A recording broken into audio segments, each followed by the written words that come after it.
નમસ્કાર મિત્રો. અગાઉ આપણે ડબિંગ આર્ટિસ્ટ અને વોઇસ આર્ટિસ્ટ વિશે દીપિકાબેન પાસેથી વિગતે સમજ્યા.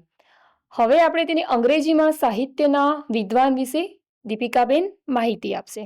જી, તો અંગ્રેજી સાહિત્ય એ માત્ર ભાષાનો અભ્યાસ કરવો જ નહીં, પરંતુ વિચારો, ભાવનાઓ અને સમાજને સમજવાનો એક માર્ગ છે. આ વિદ્વાનો સાહિત્યનો અભ્યાસ કરીને ભાષા, કૌશલ્ય, વિચારશક્તિ અને સર્જનાત્મકતા વિકસાવે છે. તેઓ શિક્ષણ, સંશોધન, અનુવાદ, લેખન, સંપાદન અને સાહિત્ય માર્ગદર્શન જેવા અનેક ક્ષેત્રોમાં મદદ કરે છે. ટૂંકમાં કહીએ તો અંગ્રેજી સાહિત્યના વિદ્વાન એટલે એવા વ્યક્તિ કે જે અંગ્રેજી ભાષાના સાહિત્યને જેમ કે કવિતા, નવલકથા, નાટક અને વાર્તાનો ઊંડો અભ્યાસ કરે છે. તેઓ સાહિત્યને સમજે છે, સમજાવે છે અને તેના ઉપર સંશોધન પણ કરે છે. સરસ દીપિકાબેનની માહિતી આપી. તો દીપિકાબેન જણાવશો કે અંગ્રેજી સાહિત્યના વિદ્વાનની કામગીરી શું હોય છે અને તેઓ ક્યાં કામ કરે છે? જી ફાલ્ગુનીબેન, તો અંગ્રેજી સાહિત્યના વિદ્વાનની મુખ્ય કામગીરીની વાત કરું તો તેઓ અંગ્રેજી ભાષાના સાહિત્યનો અભ્યાસ, સમજણ અને માર્ગદર્શન આપવાનું હોય છે. સાહિત્યનો અભ્યાસ કરવો, તેઓ કવિતા, નવલકથા, નાટક, વાર્તા, નિબંધો વગેરેનો ઊંડો અભ્યાસ કરે છે. વિદ્યાર્થીઓને ભણાવવાનું હોય, જેમ કે જો તેઓ શિક્ષક અથવા પ્રોફેસર હોય તો વિદ્યાર્થીઓને અંગ્રેજી સાહિત્ય સરળ રીતે સમજાવે છે. સંશોધન કાર્ય કરવું, જેમાં અંગ્રેજી સાહિત્યના નવા વિષયો, લેખકો, કૃતિઓ અથવા સાહિત્ય વિચારધારાઓ પર સંશોધન કરે છે. અને તેમના કાર્યસ્થળની વાત કરું તો તેઓ શાળા અને કોલેજો અંગ્રેજી વિષયના શિક્ષક અથવા વ્યાખ્યાતા તરીકે કામ કરે છે. યુનિવર્સિટીના પ્રોફેસર, સંશોધક તથા સાહિત્ય વિભાગમાં પણ તેઓ કાર્ય કરે છે. સંશોધન સંસ્થાઓ સાહિત્ય, ભાષા અને સંસ્કૃતિ સંબંધિત સંશોધનો કરે છે. અનુવાદન અને સંપાદન ક્ષેત્રે અનુવાદક, સંપાદક અથવા ભાષા નિષ્ણાત તરીકે તેઓ કાર્ય કરે છે.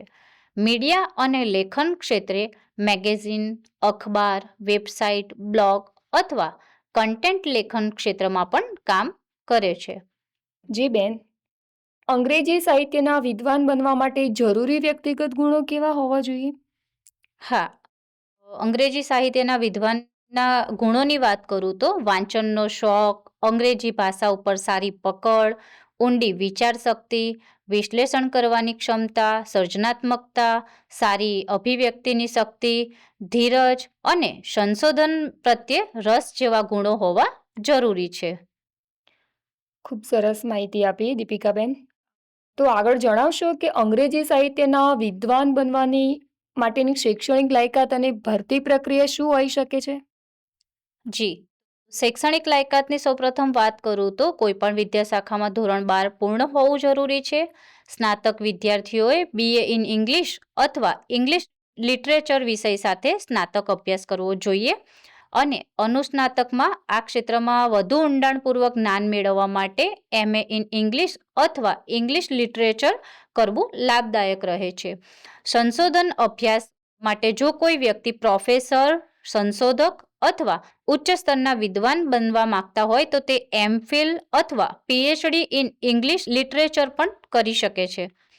અને તેમની ભરતી પ્રક્રિયાની જો વાત કરું તો શાળા, કોલેજ, યુનિવર્સિટી અથવા ખાનગી ક્ષેત્રમાં ભરતી પ્રક્રિયા દ્વારા અરજી કરવામાં આવે છે અને ઇન્ટરવ્યૂ, લેખિત પરીક્ષા, ડેમો લેક્ચર અથવા ભાષા કૌશલ્યની ચકાસણી દ્વારા પસંદગી કરવામાં આવે છે.